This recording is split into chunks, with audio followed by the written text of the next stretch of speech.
Hello, my name is Samsarah Morgan. I'm a counselor, coach, and hypnotherapist here in Oakland, California. And I welcome you to another of my video blogs on entitled Dating a Sociopath. The purpose of this video series is to help folks identify and protect themselves from folks who exhibit the uncomfortable behavior of sociopathic and or narcissistic behavior. In my previous videos, I have an explanation of what exactly those behaviors are and why they are problematic. And I welcome you to take a look at the other videos in the series. I want to say, of course, I'm not a psychotherapist or a psychiatrist, but I welcome us to take a look at this list of symptoms and to decide for ourselves, well, if it quacks like a duck, if it has white feathers and a yellow bill, it might just be what it is.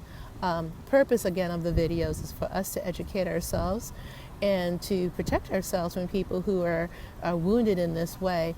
And it's also for people who recognize within themselves these behaviors that's problematic and want to be healthier, want to be happier, and want to have a better connection with other human beings, and want to move away from hurting themselves or hurting others. So that's our purpose and our focus and goal here in this series, and I'm glad to have you with me again. It's a beautiful sunny Sunday. It is actually July 3rd. Tomorrow is the 4th, Independence Day, and I think that is a perfect opportunity to talk about ways that we can be free. Free from being abused or free from being an abuser. I'm going to talk to you today about a concept known as gaslighting. And the concept comes to us actually from a really wonderful old movie. I'm a classic movie fan. My friends know that about me. And the term gaslighting comes from the movie Gaslight. It was made in 1944. It is really an amazing film. It stars Ingrid Bergman and Charles Boyer, Joseph Cotton, who's an incredibly favorite actor of mine, and a very, very young, very, very beautiful Angela Lansbury. So I really want you to check the movie out. We have a lot of good exposure to this beautiful actress as an elder. It's nice to see her in the very beginning of her career where she was young and sparkly. So the premise of this film is that there's a young artist, Ingrid Bergman, also young and beautiful, is an artist, and she's just starting her life. She's got some past traumas and abandonment and the death of her mother. I'm not going to give too much away because I do want you to see the film. It's a great film.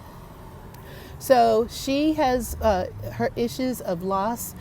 She's also coming into her own as an artist and in a place of vulnerability, transition in her life.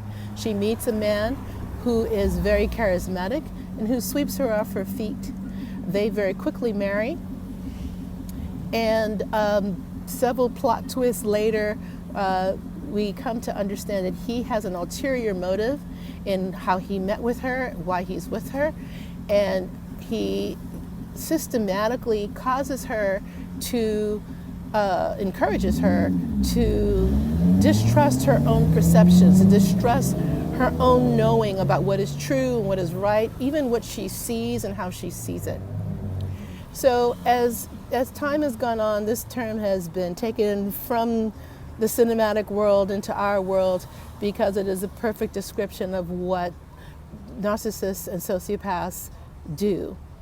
Very slowly, sometimes very slowly, sometimes very quickly, you find yourself doubting what you know to be the truth about people, places, and things in your life, and more adopting the reality of the narcissistic or sociopathic person.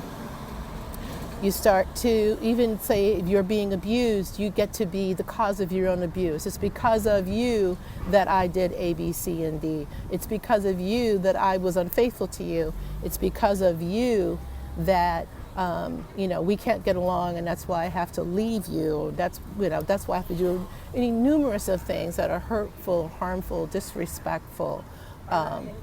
You need to change who you are in order to be with me, to fit with me. Even down to, you see the person or run into the person cheating on you, and you confront them on it, and they will, to the point of saying, well, you didn't see what you saw. That wasn't me. I didn't do it.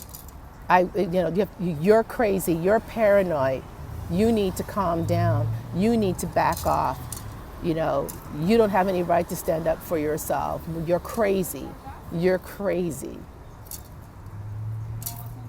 Take a deep breath on this, because for some of us, it can be really, really painful to hear this. For some of us, we've really, really had this, even from childhood, in some aspects of parental abuse, the parent will say, well, you're doing this because I'm hurting you because of your behavior. I'm hurting you because you deserve it. I'm hurting you because you're a bad person, you're a bad kid. And that's another thing that could make us really susceptible to a loved one saying similar things to us, or behaving towards us in a similar way. It is really important that we take a deep breath, love ourselves, and get help.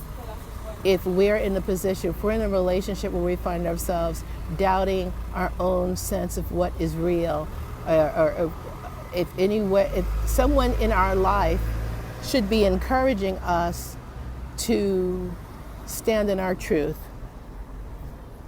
And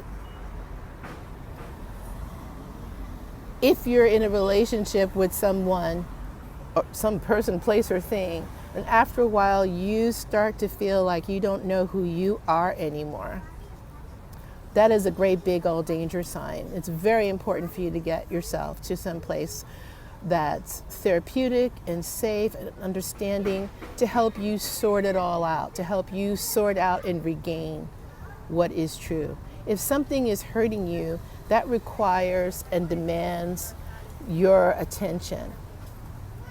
You have every right to walk this earth and not be in pain. You have every right to walk this earth and not be lied to.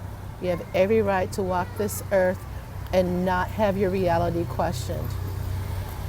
Also, if you are feeling paranoid, maybe it's just your intuition telling you that someone is not telling you the truth.